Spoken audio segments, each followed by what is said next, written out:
ভারত হয়ে বাংলাদেশে আনুষ্ঠানিকভাবে বিদ্যুৎ রপ্তানি শুরু করেছে নেপাল। এর মাধ্যমে ভারতের পর তৃতীয় কোনো দেশ প্রথমবারের মতো বিদ্যুৎ রপ্তানি শুরু করল দেশটি। এই পদক্ষেপে আঞ্চলিক বিদ্যুৎ বাণিজ্যিক ক্ষেত্রে ঐতিহাসিক মুহূর্ত হিসেবে মনে করা হচ্ছে।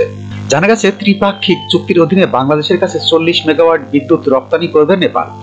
শুক্রবার এক ভার্চুয়াল অনুষ্ঠানে তিন দেশের সংশ্লিষ্ট মন্ত্রীদের উপস্থিতিতে এই কার্যক্রম শুরু হয়। অনুষ্ঠানে বাংলাদেশের জ্বালানি উপদেষ্টা মোহাম্মদ ফাউজুল কবির খান, ভারতের বিদ্যুৎ বিষয়ক মন্ত্রী মনোহর লাল ও নেপালের জ্বালানি মন্ত্রী দীপক খাডগা অংশ নেন। তবে এবছর অর্থাৎ 2024 সালে বাংলাদেশে শুধুমাত্র একদিনই বিদ্যুৎ পাঠাবে নেপাল।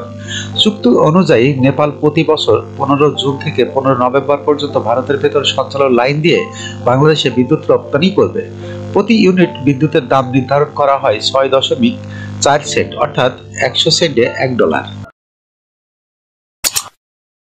যখনকার খবর তখনই দেখতে চোখ রাখুন সুন 24 টিভিতে।